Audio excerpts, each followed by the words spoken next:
Andy, thank you for a beautiful, touching, and inspiring speech. It's an honor to follow in the footsteps of such a loving father and mother, of course.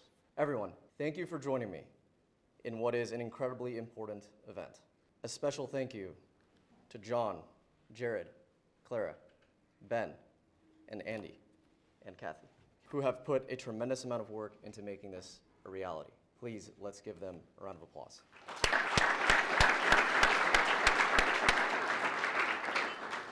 I want to start by introducing myself. My name is Julian Serafian. I'm wearing a lot of hats right now. I'm a mental health advocate, lawyer, content creator, streamer, and entrepreneur. I relate to Drew in a lot of ways. My journey was wrought with uncertainty, mental health despair, and burnout. I used to work in the intense side of the legal industry, big law, before leaving to focus on my mental health last year. Since then, it's been my goal to get the world to talk more seriously about mental health, especially in a culture like ours here in the US. When we grow up, we're often shown the true path of success. Push, push, and push to achieve this idea, typically through money, status, or fame. The to-dos never end, and there's always more work to be done in this narrative. The lows are low, but the highs are higher. Many reach these heights and obtain the riches. Work hard, get paid the big bucks, and live a happy life, right? Well, let's talk about the reality rather than the story. And I'll touch on 3 career paths that many in our culture revere: lawyers, doctors, and bankers. Let's start with my industry. Lawyers, the beacons of justice, arbiters of truth, advocates for those without a voice. Folks that many look up to and, of course, who on average make good money. How are we doing? Well, 43% of law students have reported having signs of clinical anxiety. 43%. Nearly half. Alcoholism begins early in our profession, when happy hours and casual drinking are normalized from the onset of our 1L year. For many, the pressure and stress from law school is enough to push them to the brink, and at my alma mater alone, we've lost several students to suicide in the past few years. But let's fast forward to practicing attorneys. Nearly 1 in 3 of us have clinical depression, and we are the #1 profession in addiction and substance abuse disorder. Not great for a guild profession built on advocating for others when we can hardly keep ourselves together. But it's not just law. In medicine, physicians face the highest rate of suicide of any profession. 25% face depression or anxiety. 1 in 6 have PTSD or stress-related health complaints, and 40% have reported work fatigue. Let's continue. In banking, a recent study found that 40% of first year, 32% of second year, and 46% of third-year bankers sought or considered seeking counseling for mental health. Many in the industry have also described an up-or-out mentality, where you either join the high-pressure ranks of the career or you leave it entirely. I'll say that I saw the exact same thing in big law. But let's take a pause. What do all of these numbers really mean? What is the result of such workaholism and failure to prioritize mental health? One may even ask, what even is mental health? In my opinion, it's a lot less complicated than we make it out to be. If you are feeling overworked and underappreciated in your career, you're probably going to be tired. So let's start there. We're tired.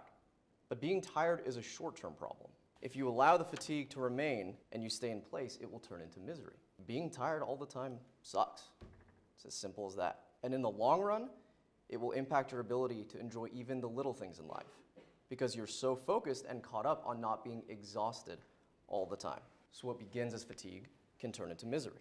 Now here's where things get tricky. We've all been miserable at some point in our lives. If we lose something we love, we had a rough day, if we forgot the umbrella, we've been there. But when the world we live in, one where external validators of success and money dominate our collective conversation, doesn't acknowledge our pain. In a world where mental health is deeply stigmatized, what happens when you have everything the world has told you is the goal, but feel so miserable? You look around and everyone else seems to be doing just fine. Nobody is talking about their mental health despair and dark moments.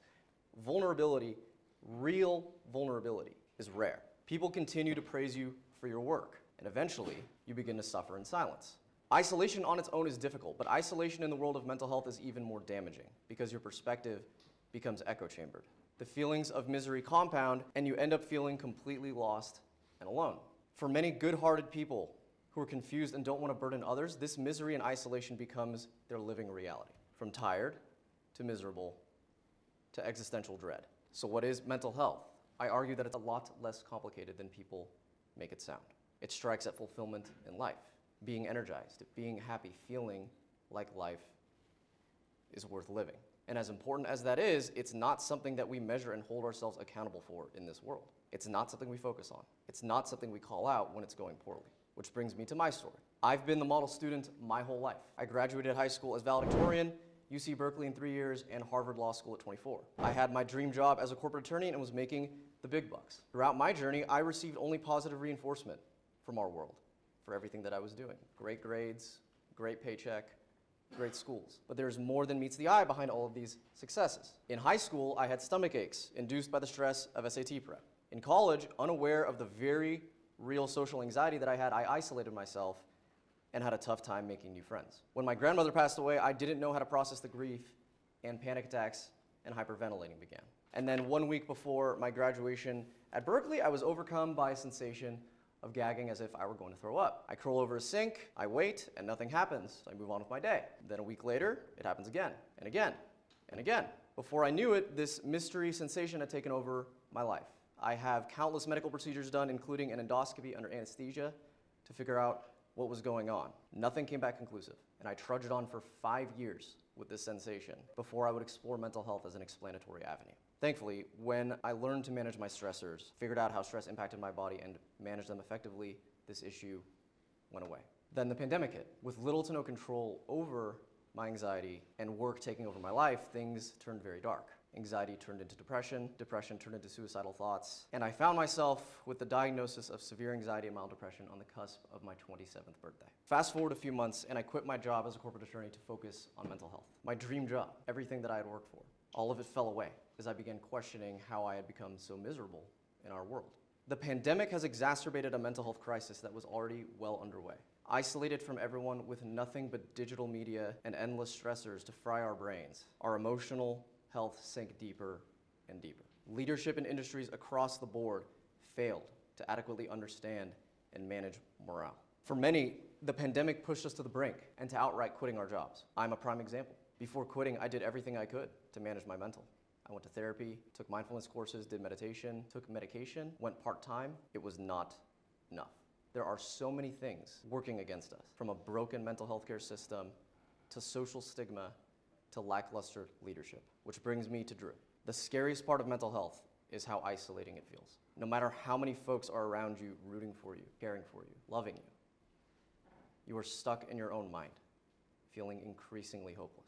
He's a prime example of someone who worked hard to only bring light to those that he touched. I know how much support Drew had behind him. Looking around at this room is evidence of that fact. But good-hearted people like Drew, who don't want to burden others with the stress and pain they go through, all too often suffer in silence. Drew never wanted to hurt anyone. He was trying his best to do right by his mission, be a positive presence for others, work hard to make his family proud, and be the best version of himself. And look, he succeeded. He reached heights many would dream of. He excelled in college and landed a Wall Street job. He was in a top private equity firm, an inspiration for others, and the epitome of what many look up to when they think of quintessential success and character. I don't know what was going on in Drew's mind.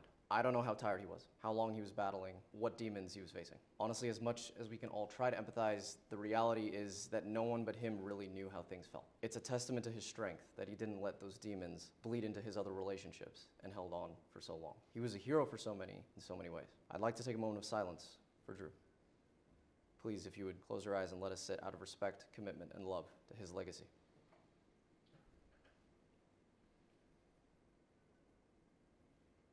I want you all to understand, mental health is real. It strikes at the core of what we are, what we push for, and what we want in life. It's something that takes focus, it takes grind. And our generation, not the generation currently in charge, understands that most. Be careful in your careers, with those you love, and day to day. Check in on folks you care about, and remember that there is always more to someone's life than meets the eye.